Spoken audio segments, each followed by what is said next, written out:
This series is about outstanding architecture from around America. From stunning residential to public spaces to commercial. This is an architectural deep dive to uncover the incredible stories behind each design.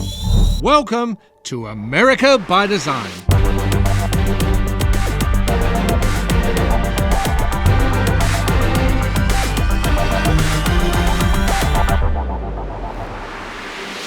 Our ByDesign industry experts have selected innovative, inspiring, and award-winning projects. It's so exciting to be able to be part of a show like this and talk to people about what's exciting about architecture, not only in San Francisco, where I'm from, but all across the country. Let's get started with our first project.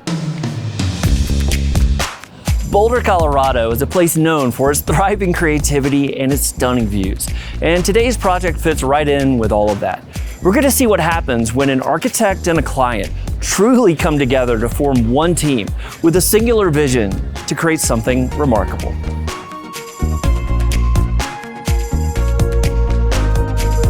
It's funny because as we emerge, I don't know what to look at first, the amazing view or the incredible house. Yeah, that was a real quandary for us as well. This client came to us and we started looking for many properties all over Boulder. We looked at 6 or 7, everything from existing homes to empty lots. And we were really blessed to come across and find this empty lot that's a double lot that had an existing dilapidated house on one side and an old foundation hole on the other.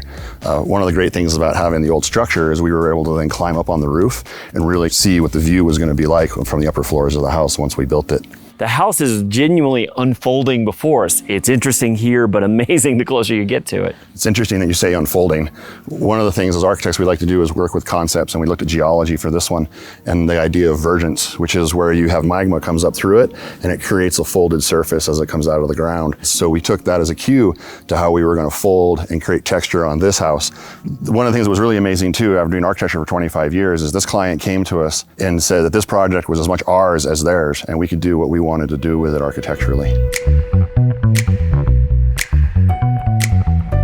I love how this place opens up, but I can still get little hints of what's happening in all the areas of the house from here. It was an exercise in really creating a connection from the public to the private.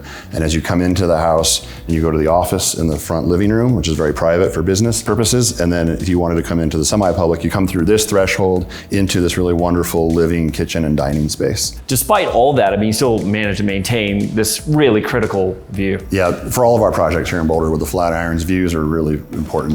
And so we've used Bromble windows here in this case to allow us to get these large curtain walls that give us from the ground to the sky, lift and slide doors that open up to blur the boundary from the inside and outside. I mean, can you think of a better place to entertain? This is built for parties.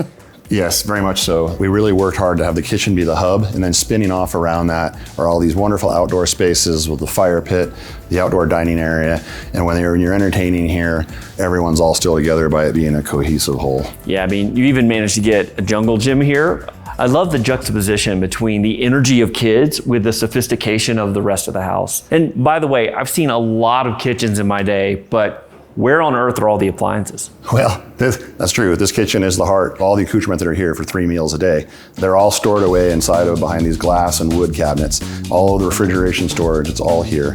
We looked very hard where the storage was going to be, where the cooking was going to be, where the cleanup was going to be, and how that all worked with entertaining. And then having a partner like Darnbrock as a plumbing fixture really helped make it incredibly clean and minimal. That idea you were talking about lava flowing on top of itself to create the form, you really see that in this stairwell. Yeah, the stairs here are really the nexus of a lot of things coming together in the house. The basaltino floor from Stone Source actually is cold lava. It's been polished. Then the walls here are the limestone that came from TerraCore, which is the composite panels that clad the outside of the house, and they come and they turn in to create this vertical shaft in the stone. Yeah, and I mean, this almost looks like a modern Baroque or something. That's a good way to describe it. We really did work the geometry starting from the basement all the way up through as an inclusion through the granite, so to speak. Comes up and creates this ash stairway and ash landing, and all the floorings upstairs are ash that go with it, and it flows through the house. Let's see where the flow goes. This space up here kind of feels like a treehouse. It's a really good way to describe it. here on the upper floor of the house, where you're really looking out at the tree canopies and the amazing view of the Flatirons beyond. We also have up here the 2 kids' rooms and a family huddle space that all makes it very private and collected together. In this space in particular, we really wanted it to be a place of rest and refuge so that you could come here and restore yourself. Of course, this room is really well appointed, but this isn't the biggest room I've ever been in. No, not massive at all. And again, just because it really was about rest and refuge, we went out of our way to make sure that it was really quiet, really relaxing. And as you can see, it's wrapped in this wood liner for storage. We also went as far as making sure that throughout the house, all the door hardware is as quiet as possible using accurate lock and hardware, and they're quiet systems that minimize the click and the clack of door hardware. And it's also got retractable blackout curtains so that you can close off the beautiful view when you really need to focus on being restful. I can think of a few places I'd rather go to bed and wake up in the morning.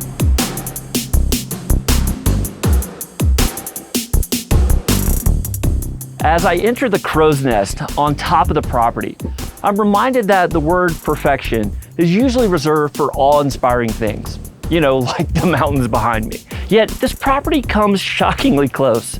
From the bold vision to the meticulous detail, every decision has been made with extraordinary care.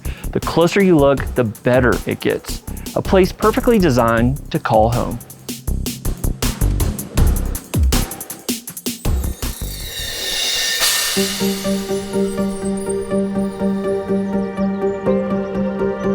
The Murrieta Hot Springs have a long and winding history. First opened all the way back in 1902, the site was originally a spa built around natural geothermal springs. Over time, it changed hands, it changed purposes. Now, however, after a major restoration, it's welcoming guests again for the same reason it did all those years ago, the water. And I'll be curious to see if this reimagining can stand up to its origin, or if the results will be lukewarm.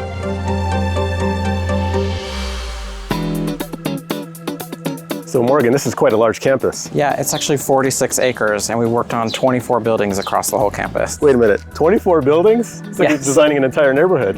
And the buildings are all different styles. This is built in the early 1900s, the 1920s, 50s and 60s, and even all the way up to the 90s. With so many buildings representing so many different eras, I got to imagine that there must have been surprises when you started to open things up. Yeah, in fact, when we opened this building up, we realized it was made of gypsum plaster, so the walls just started crumbling. Sounds like a big can of worms. It really was, but thankfully we had it covered.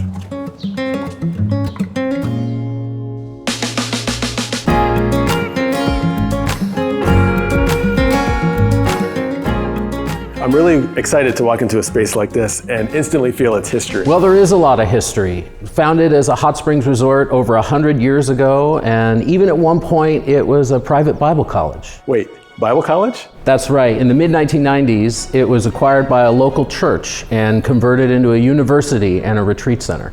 So one of our first challenges was to figure out how to unify everything together. We started by looking at these rough-hewn beams and wood wall panels that gives a sense of old California. Well, I love that everything doesn't feel overly polished. There is this lived-in, honest feel to it. That was really important to the design team, to create modern comfort, but with a sense of the original character. What was the restoration process like? Well, we started by going through all the historic photographs to figure out how the buildings originally functioned. That helped inform us really to what the buildings wanted to be. And with that, we were able to bring these historic buildings into the future.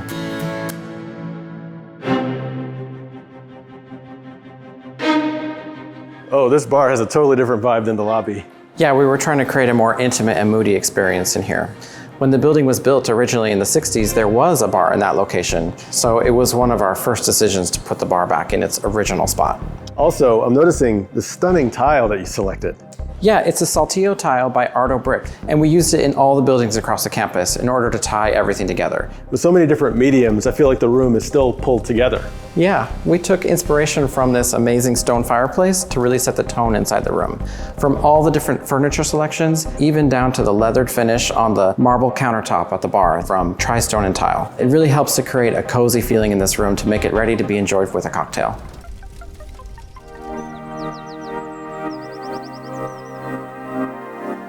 For this building in particular, it feels a bit more historic than the other places we've seen.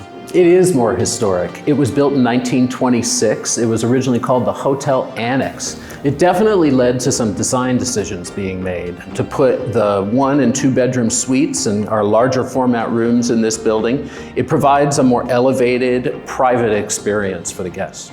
I couldn't help but notice when I came in the brilliant exterior color tying this building in with the other buildings on the campus. Well, it's good that you noticed that because it was a focus of the design team to select particular colors for particular eras of architecture. This being a 1920s Spanish style building, that light, brilliant color was important to us.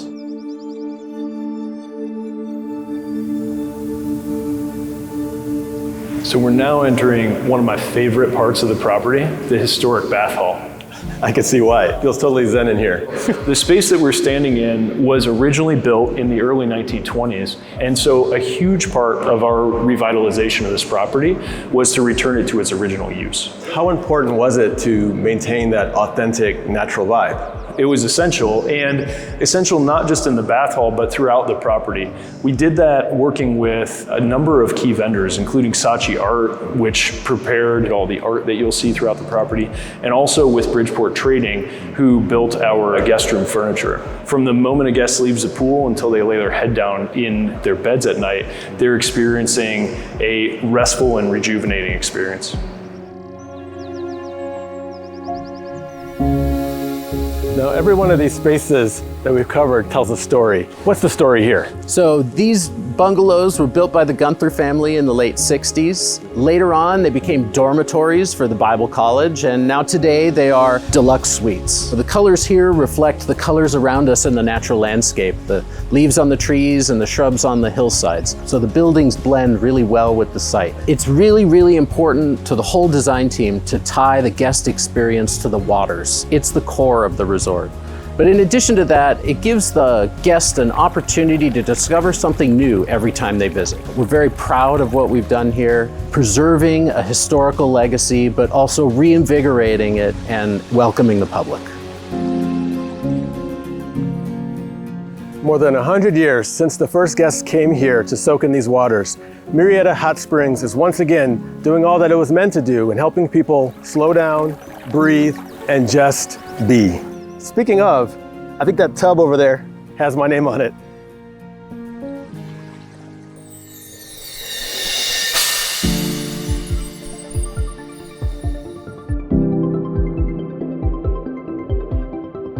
Albert Einstein once said, "Knowledge is limited, imagination encircles the world." What if there was a place that exemplified this notion, that encouraged the next generation of leaders to apply knowledge in new and exciting ways? That place is right here in El Paso, Texas. Welcome to La Nube.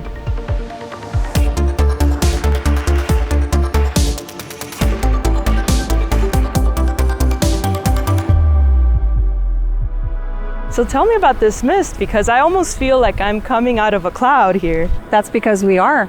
And La Nube is the Spanish word for cloud, and it's what the Steam Discovery Center is named for. And I noticed in the facade that it's very heavily inspired by the concept of a cloud. Like even the barrel vaulted roofline, it's such a deviation from the typical El Paso skyline. Absolutely. This is a very playful, expressive silhouette. This is a purpose-built, state-of-the-art Steam Discovery Center. What about the garden here? Because we are in a desert climate. So how did you make this practical? Well, this is an oasis of native vegetation that we find here in our beautiful Chihuahua Desert. The granite boulders also come from the mountains here. Yeah. So this is very much of its place. And it's free and open to the public. You don't have to visit the Steam Center to enjoy the garden.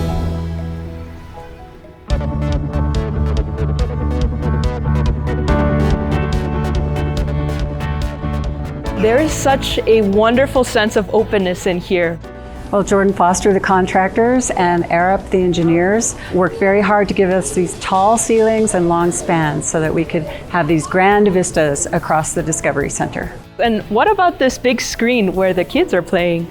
This is an interactive wall. These kids are playing here, and there's a children's museum across the border in Juarez, which has a similar wall. Mm-hmm. So when kids are in front of that exhibit over there, they can see kids over here, and the kids here can see what's going on over there. So it's a real-time connection between cultures and borders. Wow. Yes, this is so important because we are right in the heart of a bicultural and bilingual community, and it's very important to be inclusive and celebrate that in the Discovery Center. And I also noticed that the signage switches from English to Spanish. What was the intention behind that? So the language and the signage is all non-hierarchical and random. So sometimes Spanish comes forward and sometimes English comes forward. So Oh, wow. It's a completely random mix.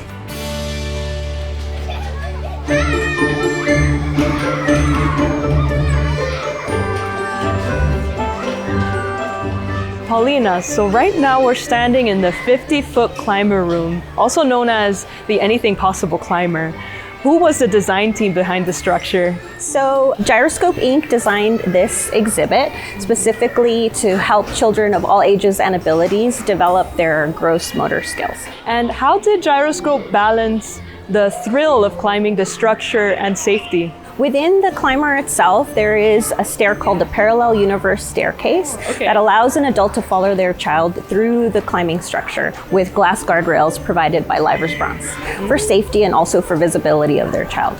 Additionally, we would like for children of all abilities to participate in this climbing, and we have a wheelchair challenge course on level 4, so all folks can participate in the children's climber. Well, I think it's my turn to climb, so I'm gonna go down that slide. Go try the slide.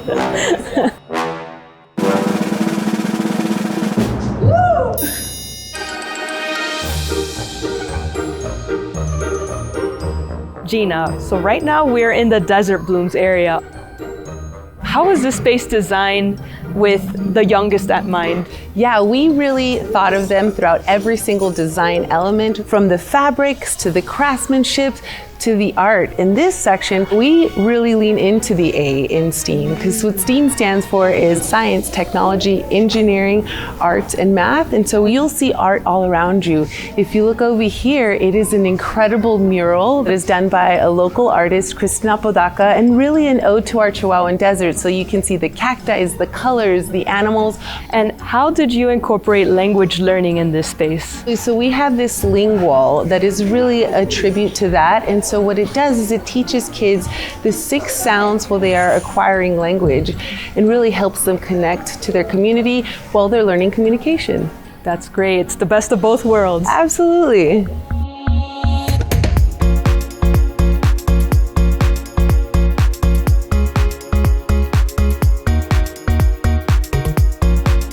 I'm seeing a lot of machines in this room, from CNC machines to 3D printers and robotics. Like, what's going on here? This is what's called a makerspace. It's hosted and run by our friends at Fab Lab, and it's a place where you can make almost anything you can dream of.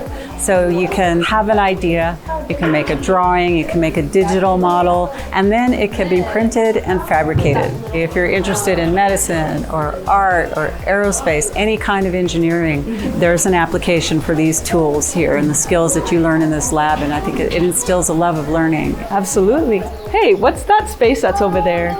Over there, that's called Flow, and it's all about water. It's about how we use water, what it means to us in the desert, in this dry climate, how it's conserved, and it's actually recycled right here on site. So there's no water wasted here at La Nube.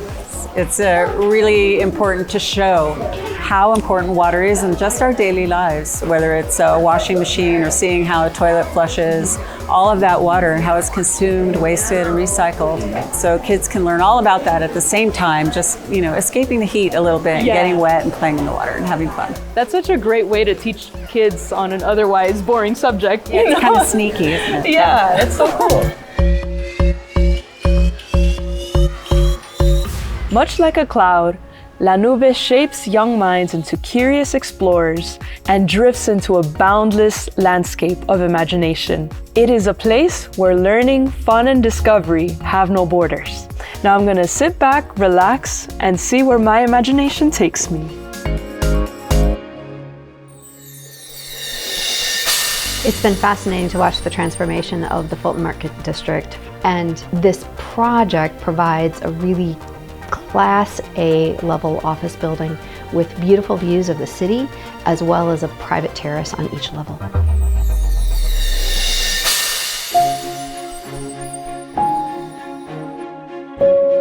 The Fulton Street Market has a rich history that you can feel as you walk through these streets. As you might imagine, designing a project on these historic grounds is challenging. The teams behind 345 North Morgan didn't just accept the challenge, they faced it head on.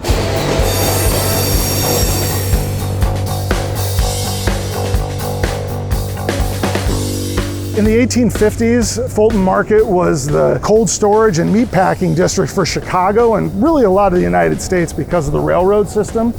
We want to honor that history by recalling the brick warehouses with our facade and then allude to the railroad stations with the barrel vaults and arches. We knew from the very beginning the building was going to be brick, given its amazing context, but we also knew the building was going to have arches. At the very bottom of the building, the brick is hand laid so people can experience it, touch it. And then at the top of the building, we utilize that same brick, but done in thin brick, set into concrete panels that allowed us to be very efficient in the office planning, while also creating a very durable building enclosure without sacrificing visual richness across the entire building.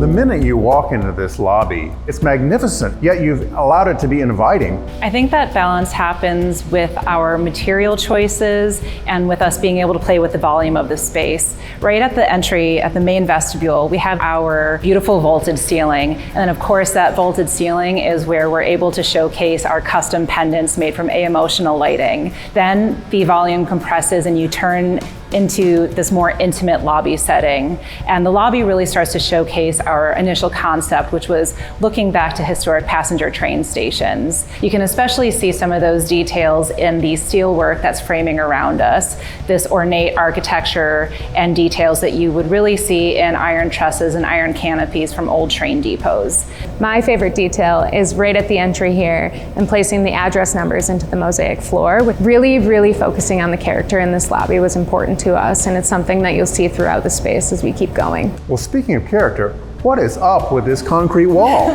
The concrete wall was a great surprise for us too. It is not every day that you end up with such a pristine concrete wall during the construction process. And after that, we just knew that we had to have a stunning art piece here as well. We worked really closely with Elodie Blanchard, a French artist, who created this piece from scrap materials from the millworker and the drapery that we used upstairs. I think it's a great anchor and backdrop to this lobby.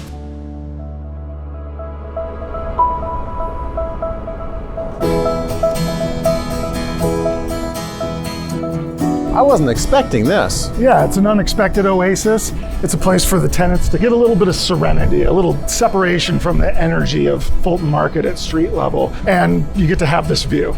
I love how the elements all tie together, particularly some of the brickwork that we saw down below. And that brick is a part of the larger metaphor of the project, the mixing of the old and the new. A lot of that wouldn't be possible without partners like International Concrete Products, who allowed us to build with brick in new and efficient ways, but also allowed us to incorporate motifs like the arches.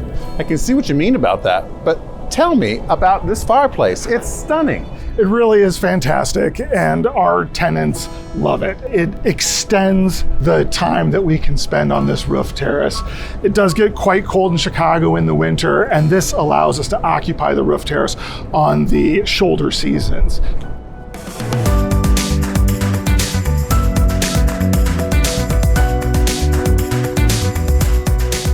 George, welcome to the amenity floor. It's a real shift. It's so open and full of light. That was intentional. We wanted to offer a variety of postures and seating for folks who might be working away from their desks here. This side is bright and airy, and across the hall is a reservable, moody conference room and nooks for taking a phone call or playing chess with a friend.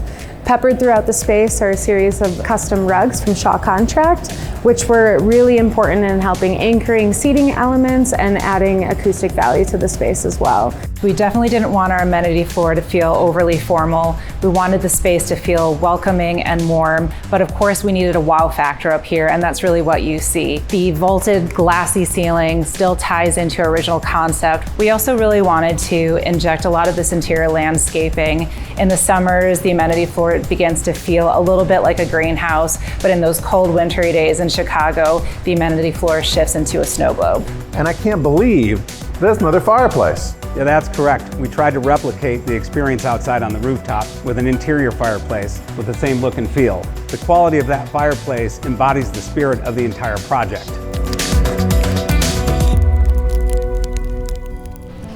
At the end of the day, it's easy to see how every detail of 345 North Morgan is more than just good design. It's a story, one rooted in history, intention, craft, character, and warmth. It's not just a workplace, it's an unforgettable experience.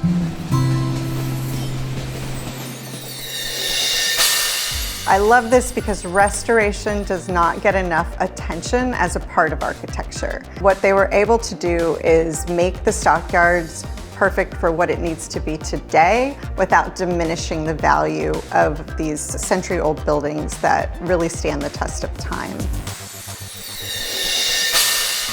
From cattle to cowboy boots, these barns once echoed the sound of hooves. Now, Fort Worth Stockyards is buzzing with barbecue, shopping, rodeo, and 11 million visitors a year.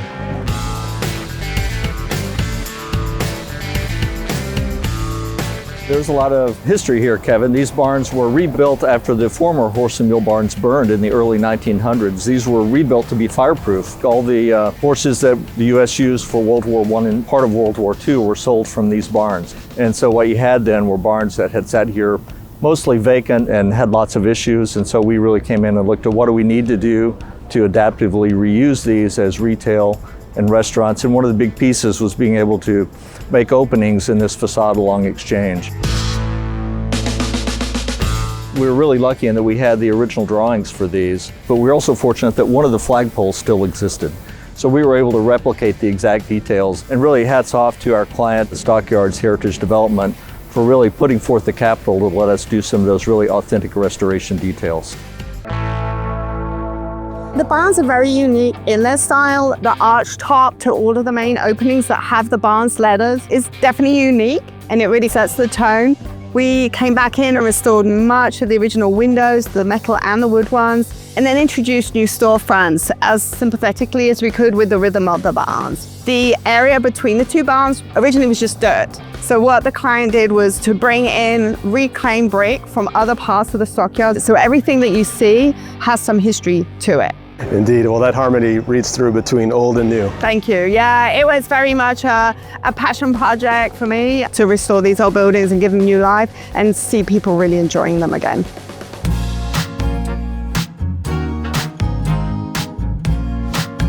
I understand this was a stallion barn. What was the inspiration that led to the design of this space? Kimes Ranch being very much ranch branded with their clothing and their apparel, really wanted to lean into the history of the barn, and so we leaned into the steel and the metal that's used in ranches. Obviously to display some of the apparel, you know, we've got a mixture of jeans and tops and hats, and so being able to wrap that in with their logo too. So if you look at all of the displays, you will see their logo, whether it's the way that it's hung or the way that it's displayed. This space has a similar footprint as what we just saw in the Kimes. How did you design it for this more elevated feeling? These are the same footprints. The barns have the same natural light, the same catwalks. Obviously, Double D is a higher design end on all of their products. So to kind of integrate their design in with the barn's original materials and shape. And what was very integrated into that is obviously getting the lighting correct, making sure the ductwork wasn't in the way. And so Worth Engineering was a great partner, and they really helped with all of those details, and you know, to the point where you'll see some of the ductwork's got some quirky things going on, but it made it work.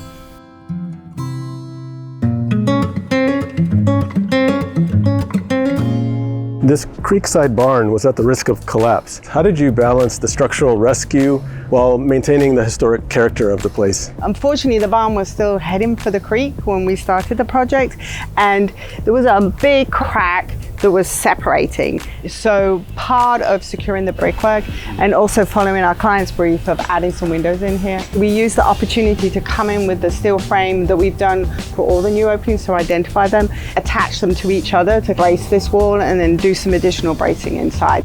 And then we also had helical parts to like jack the building back up, to kind of straighten everything up so that it's no longer heading for the creek. And behind us we have Marine Creek, brimming with restaurants and music. How did design play a role in taking the forgotten edge of the property and bringing it back to life? We had the opportunity with the city's approval to pull that barn back a little bit and kind of open the space up for dining patios, and the restaurants were allowed to spill out into that. So really kind of energizing the creek and allowing people to walk back and take advantage of it.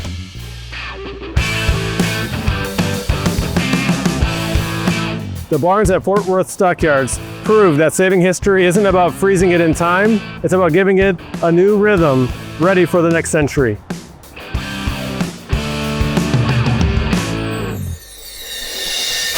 We hope you've enjoyed our look at some of the finest architectural designs from around America. Join us next time for more groundbreaking architecture on America by Design. For more information on any of the projects featured in this series, go to bydesign.global.